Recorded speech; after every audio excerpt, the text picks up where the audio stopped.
श्री शिवाय नमस्तुभ्यम। हरे कृष्ण।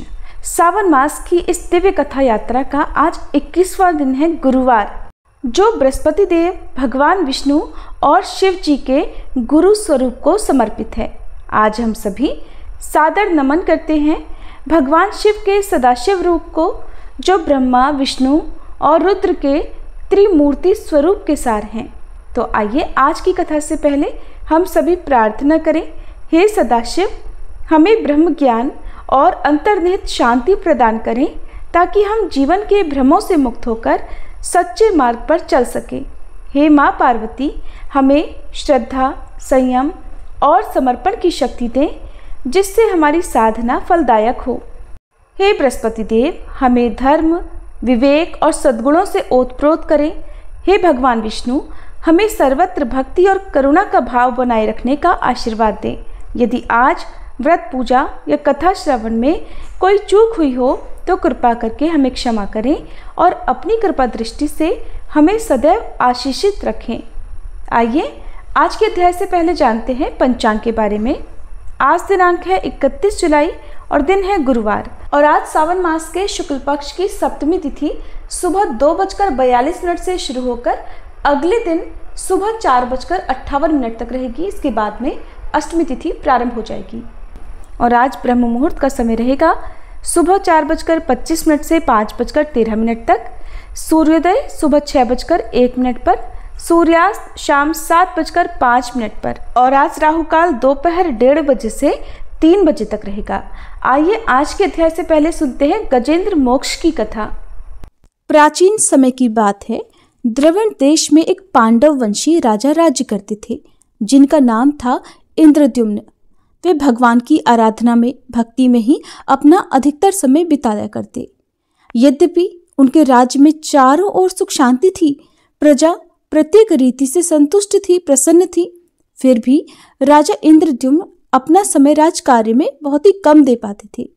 उनका कहना था कि भगवान विष्णु ही मेरे राज्य की व्यवस्था करते हैं, इसलिए वे अपने इष्ट परम प्रभु की उपासना में ही सदा लीन रहा करते थे।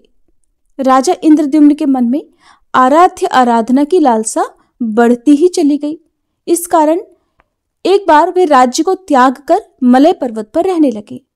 तब उन्होंने अपना वेश तपस्वियों जैसा बना लिया। सिर के बाल बढ़कर जटा के रूप में हो गए थे, और वे निरंतर परब्रह्म परमात्मा की आराधना में तल्लीन रहते। उनके मन और प्राण भी श्री हरि के चरण कमलों में मधुकर बने रहते। इसके अलावा उन्हें जगत की कोई भी वस्तु नहीं सुहाती थी।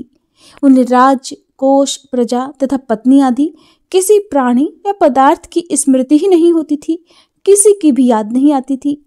एक बार की बात है, राजा इंद्रद्युम्न प्रतिदिन की तरह स्नानादि से निवृत्त होकर सर्वसमर्थ प्रभु की उपासना में लीन थे। उन्हें बाहरी जगत का कुछ भी ध्यान नहीं था। संयोग से उसी समय महर्षि अगस्त्य अपने समस्त शिष्यों के साथ वहां पहुंच गए, लेकिन न पाथ्य, न अर्घ्य, न स्वागत। मौन व्रती राजा इंद्रद्युम्न परम प्रभु के ध्यान में निमग्न थे, जिस कारण महर्षि अगस्त्य क्रोधित हो गए, और उन्होंने क्रोधित होकर राजा इंद्रद्युम्न को शाप दे डाला कि इस राजा ने गुरुजनों से शिक्षा नहीं ग्रहण की है और अभिमानवश परोपकार से निवृत्त होकर यह मनमानी कर रहा है। ऋषियों का अपमान करने वाला ये राजा हाथी के समान जड़बुद्धि है, इसलिए इसे घोर अज्ञान में हाथी की योनि प्राप्त हो। महर्षि अगस्त्य भगवत भक्त इंद्रद्युम्न को ये शाप देकर वहां से चले गए। राजा इंद्रद्युम्न ने भी इसे श्री भगवान का मंगलमय विधान समझकर प्रभु के चरणों में सिर रख दिया। क्षीराब्दी में 10 सहस्त्र योजन लंबा, चौड़ा और ऊंचा त्रिकुट नामक पर्वत था। वह पर्वत अत्यंत सुंदर और श्रेष्ठ था। उस पर्वतराज त्रिकुट की तराई में ऋतुमान नामक भगवान वरुण का क्रीड़ा कानन था। उसके चारों ओर सुंदर दिव्य वृक्ष सुशोभित थे। वे वृक्ष सदा ही पुष्पों और फलों से लदे रहते थे। उसी क्रीड़ा कानन ऋतुमान के पास में पर्वत श्रेष्ठ त्रिकुट के गहन वन में हथिनियों के साथ अत्यंत शक्तिशाली और अमिट पराक्रमी गजेंद्र रहा करता था। एक बार की बात है, गजेंद्र अपने साथियों सहित प्यास लगने के कारण बहुत व्याकुल हो गया था। वह कमल की गंध से सुगंधित वायु को सूंघकर एक मन को लुभाने वाले विशाल सरोवर के तट पर जा पहुंचा। गजेंद्र ने उस सरोवर के निर्मल, शीतल और मीठे जल में प्रवेश किया। पहले तो उसने जल पीकर अपनी प्यास बुझाई, फिर उसी जल में स्नान कर उसने अपनी थकान दूर की। इसके बाद उसने जल क्रीड़ा आरंभ कर दी। वह अपनी सूंड में जल भरकर उसकी फुहारों से हथिनियों को स्नान कराने लगा। तभी अचानक गजेंद्र ने सूंड उठाकर चिल्लाना शुरू कर दिया। पता नहीं किधर से एक मगर ने आकर उस गजेंद्र का पैर पकड़ लिया था। गजेंद्र ने अपना पैर छुड़ाने के लिए अपनी पूरी ताकत लगा दी, लेकिन उसका वश नहीं चला। मगर के मुंह से उसका पैर नहीं छूट पाया। अपने स्वामी गजेंद्र को ग्रहग्रस्त देखकर हथिनियां, कलभ और अन्य जो गज वहां पर थे वो सभी व्याकुल हो गए। वे सूंड उठाकर चिंघाड़ने और गजेंद्र को बचाने के लिए सरोवर के भीतर बाहर दौड़ने लगे। उन्होंने पूरा प्रयास किया, लेकिन सफल नहीं हो पाए। वस्तुतः महर्षि अगस्त के शाप से राजा इंद्रद्युम्न ही गजेंद्र हो गए थे और गंधर्व श्रेष्ठ हुहु महर्षि देवल के शाप से ग्रह हो गए थे। वे भी अत्यंत पराक्रमी थे। दोनों के बीच इस प्रकार संघर्ष चलता रहा। गजेंद्र खुद को बाहर खींचता और वह मगर गजेंद्र को भीतर खींचता। सरोवर का निर्मल जल उनकी खींचातानी से गंदला हो गया। कमल दल क्षत विक्षत हो गए। जल के अंदर रहने वाले जल जंतु व्याकुल हो उठे। गजेंद्र और ग्रह का ये संघर्ष 1 सहस्त्र वर्ष तक चलता रहा। वे दोनों जीवित ही रहे। यह दृश्य देखकर देवगण चकित हो गए। अंततः एक दिन गजेंद्र का शरीर कमजोर पड़ गया। उसके शरीर में शक्ति और मन में उत्साह नहीं रहा, किंतु जलचर होने के कारण ग्रह की शक्ति में कोई कमी ही नहीं आई। उसकी शक्ति बल्कि और बढ़ गई। वह नवीन उत्साह से और अधिक ताकत लगाकर गजेंद्र को पानी के अंदर खींचने लगा। असमर्थ गजेंद्र के प्राण अब संकट में पड़ गए। उसकी शक्ति और पराक्रम का अहंकार चूर चूर हो गया। वह पूरी तरह से निराश हो गया, किंतु पूर्व जन्म की निरंतर भगवत आराधना के फलस्वरूप उसे भगवान की स्मृति हो आई। उसने निश्चय किया कि मैं कराल काल के भय से चराचर प्राणियों के शरण्य सर्वसमर्थ प्रभु की शरण ग्रहण करता हूँ। इस निश्चय के साथ ही गजेंद्र मन को एकाग्र कर पूर्व जन्म में सीखे श्रेष्ठ स्तोत्र द्वारा परम प्रभु की स्तुति करने लगा।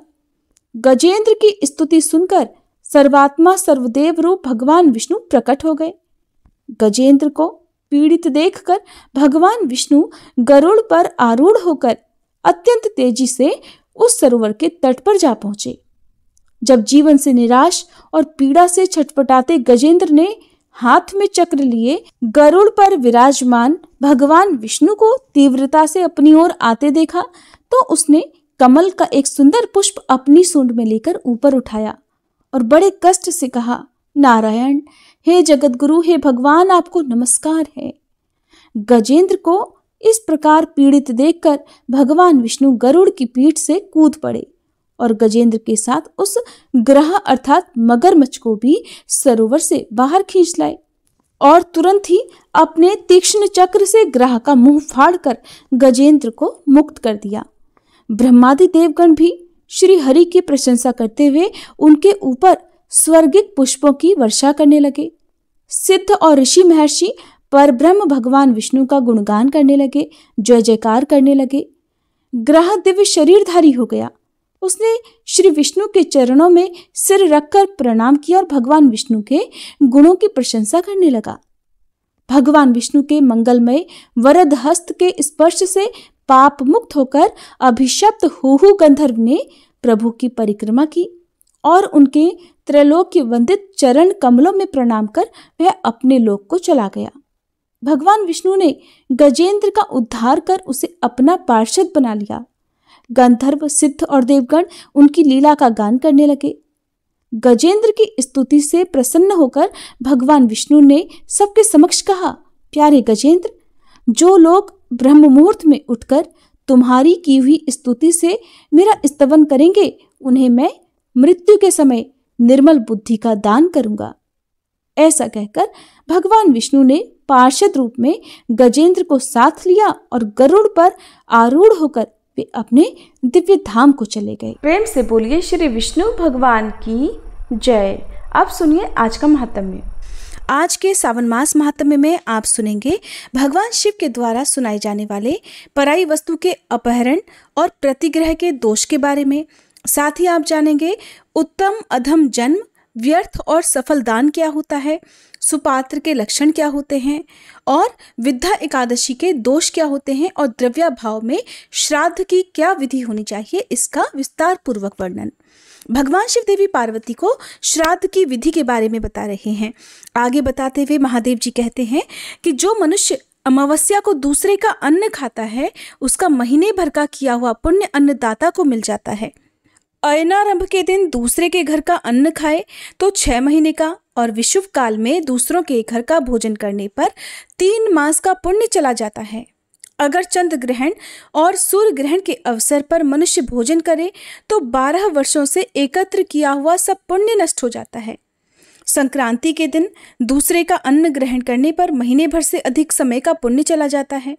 आद्य श्राद्ध अर्थात एकादशाह श्राद्ध में परान्न भोजन करने पर 3 वर्ष का पुण्य खत्म हो जाता है। मासिक श्राद्ध में भोजन करने पर 8 वर्ष का और छमाही श्राद्ध में भोजन करने से आधे वर्ष का पुण्य नष्ट हो जाता है। जो अस्थि संचयन श्राद्ध में दूसरे का अन्न खाता है उसका जन्म भर का पुण्य चला जाता है। जो मरे हुए मनुष्य की शैया का दान लेता है, जो वेदाध्ययन को बेचता है और जो ब्राह्मणों का धन हड़प लेता है, ऐसे लोगों की शुद्धि कभी नहीं होती। 1 माशा स्वर्ण, 1 गाय अथवा आधी अंगुल भूमि भी जो चुराता है वह प्रलय काल तक नरक में रहता है। ब्रह्महत्या, मदिरापान, दरिद्र के धन का अपहरण, गुरु पत्नी गमन तथा सोने की चोरी, ये पाप स्वर्ग में बैठे हुए पुरुष को भी नीचे गिरा देते हैं। चिता के काष्ठ समूह का अर्थात चिता की लकड़ियों का और वेद बेचने वाले ब्राह्मण का स्पर्श करके स्नान अवश्य करना चाहिए। वेद बेचने वाला पुरुष द्रव्य के लिए जितने वेदाक्षरों का उपयोग करता है उतनी बाल हत्याओं को प्राप्त होता है। जो वेद की शिक्षा लेकर उसके बदले में ब्राह्मण को दान देता है वह पहले नरक में जाता है, उसके बाद वह ब्राह्मण भी नरक में गिरता है। देवी, वेदज्ञ ब्राह्मण भी अगर बलि वैश्वदेव नहीं करते तथा अग्निहोत्र आदि ग्रह कर्म से अलग रहते हैं तो उन्हें शूद्र ही जानना चाहिए। जिन ब्राह्मणों ने अध्ययन नहीं किया है, जो अग्निहोत्र से रहित तथा अपने आचार से हीन हैं, वे सभी शूद्र जाति के हैं। जो क्षयाह के दिन श्रद्धापूर्वक पिता का श्राद्ध नहीं करता वह मनुष्य द्विज होने पर भी शूद्र के ही समान है।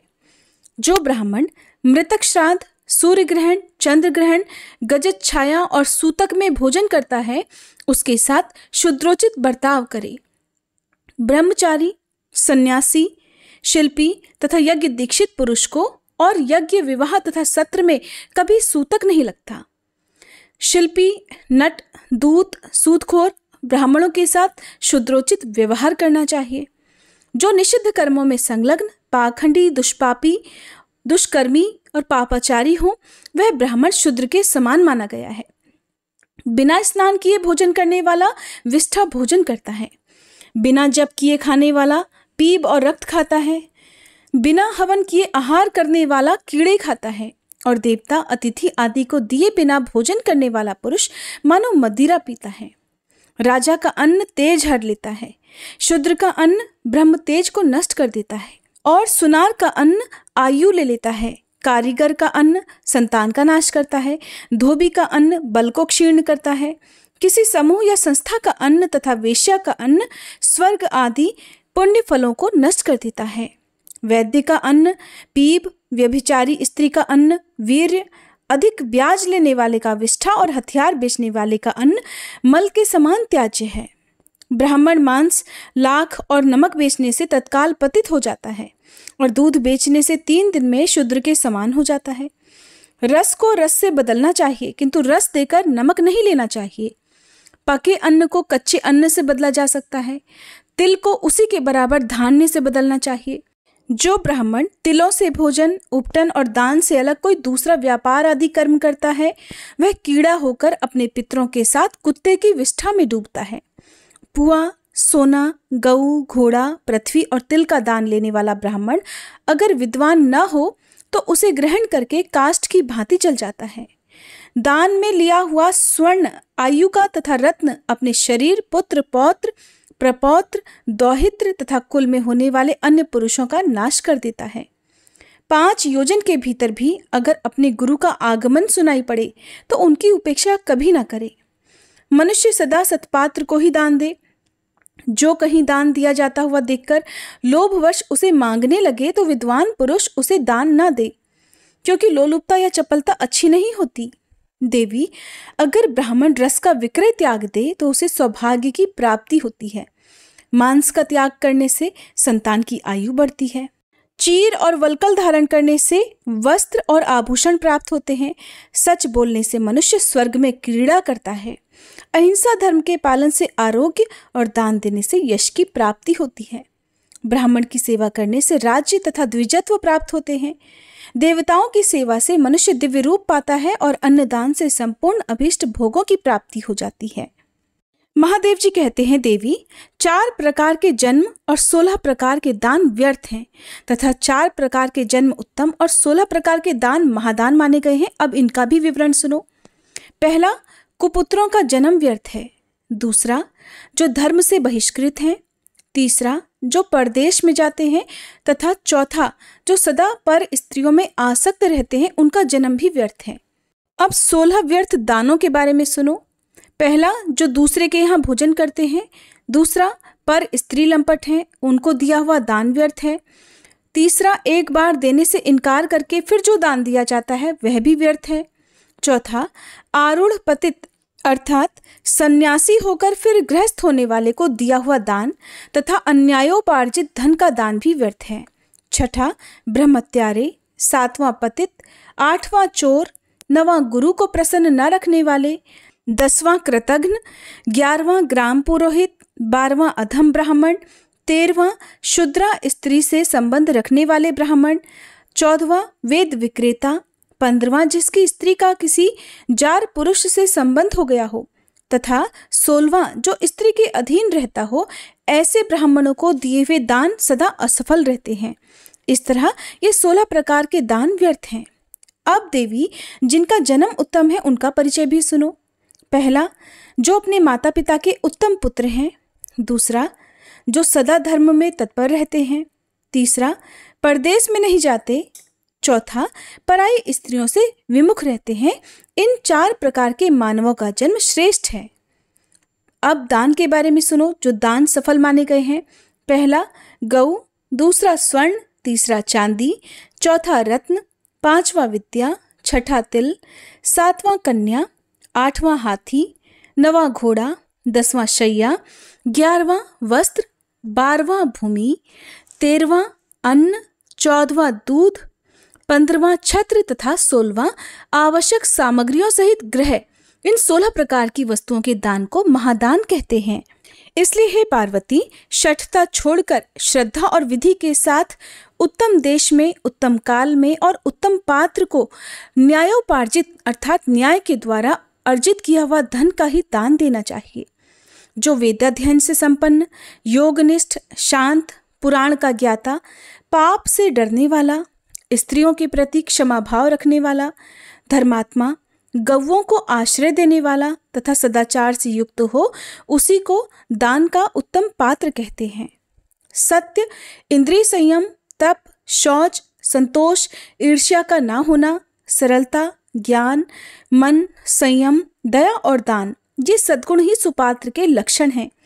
जो ऐसे श्रेष्ठ पात्र को समान बछड़े वाली, चांदी के खुर और सोने के सींग वाली, सर्वगुण संपन्न एक गाय भी दान करता है, वह मेरे लोक में प्रतिष्ठित हो जाता है। जो मनुष्य ऐसी गाय को दान में देता है वह उत्तम गति को प्राप्त होता है। उसके ऊपर मैं सदा प्रसन्न रहता हूँ। जो गाय क्रोध करने वाली, दुष्ट, दुर्बल, रोगिणी तथा मूल्य ना देकर लाई गई हो, उसका दान नहीं करना चाहिए। जो अतिथियों का प्रेमी, मन को वश में रखने वाला, अग्निहोत्री तथा धन के अभाव से कष्ट पाने वाला क्षोत्री ब्राह्मण हो, उसे दी हुई एक गाय भी अधिक गुण वाली होती है। जो ज्ञान दुर्बल ब्राह्मण गाय को बेचता है वह गोदान लेने का अधिकारी नहीं है, उसे ब्राह्मण नहीं मानना चाहिए। गाय, घर, शरण तथा कन्या ये वस्तुएं अनेक पुरुषों को नहीं देनी चाहिए, इनमें से एक वस्तु एक ही व्यक्ति को देनी चाहिए। अगर एकादशी दशमी से विद्ध हो और द्वादशी का क्षय हो गया हो तो उस दिन नक्त व्रत करे, अर्थात एक समय भोजन करे। उस दिन उपवास का विधान नहीं है। जो एकादशी में उपवास करके त्रयोदशी को पारण करता है उसकी 12 द्वादशियों का फल नष्ट हो जाता है। इसलिए एकादशी का उपवास रखने वाले भक्तों को द्वादशी तिथि में ही व्रत का पारणा यानी कि व्रत खोल लेना चाहिए। उपवास और श्राद्ध के दिन काष्ठ से दंत धावन न करे, अर्थात लकड़ी से दांत साफ न करे।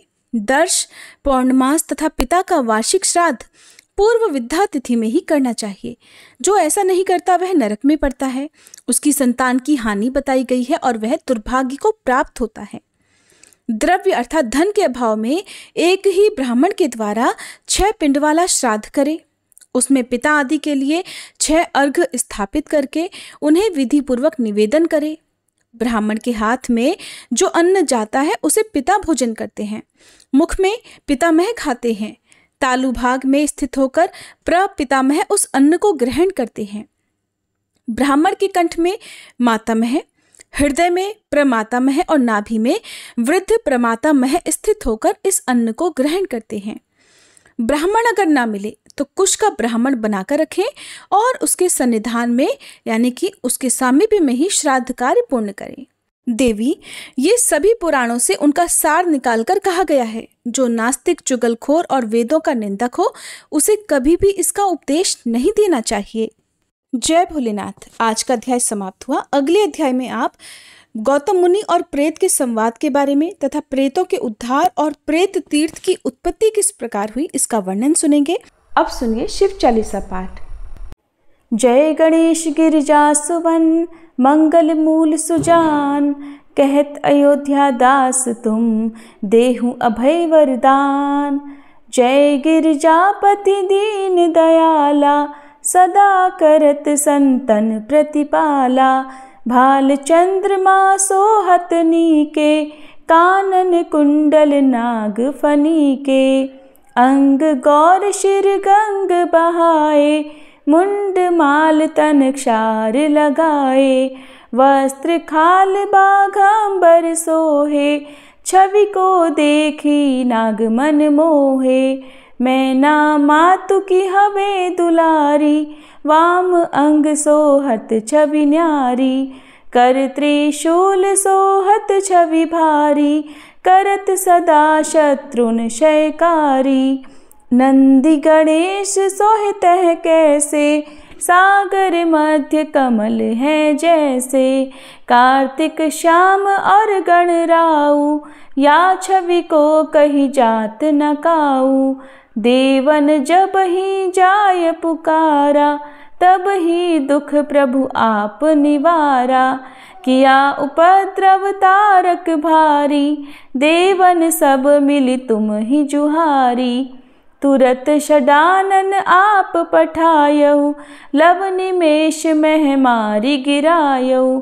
आप जलंधर असुर संहारा, सुयश तुम्हार विदित संसारा। त्रिपुरासुर सन युद्ध मचाई, सब ही कृपा कर लीन बचाई। किया तप ही भागीरथ भारी, पुरब प्रतिज्ञा तासु पुरारी। दानिन मह तुम सम को नाही, सेवक स्तुति करत सदाही। वेद नाम महिमा तब गाई, अकथ अनादि भेद नहीं पाई। प्रकटी उदधि मंथन में ज्वाला, जरत सुरासुर भये विहाला। कीन्ही दया तह करि सहाई, नीलकंठ तब नाम कहाई। पूजन रामचंद्र जब कीन्हा, जीत के लंक विभीषण दीन्हा। सहस कमल में हो रहे धारी, कीन्ह परीक्षा तब ही पुरारी। एक कमल प्रभु राखे जोई, कमल नयन पूजन चह सोई। कठिन भक्ति देखी प्रभु शंकर, भय प्रसन्न दिए इच्छित वर। जय जय जय अनंत अविनाशी, करत कृपा सबके घटवासी। दुष्ट सकल नित मोहि सतावे, भ्रमत रहो मोहि चैन ना आवे। त्राहि त्राहि मैं नाथ पुकारो, ये ही अवसर मोहि आन उबारो। लै त्रिशूल शत्रुन को मारो, संकट से मोहि आन उबारो। मात पिता भ्राता सब होई, संकट में पूछत नहीं कोई। स्वामी एक है आस तुम्हारी, आए हरहु मम संकट भारी। धन निर्धन को देत सदाही, जो कोई जाचे सो फल पाही। स्तुति के ही विधि करे तुम्हारी, क्षमहु नाथ अब चूक हमारी।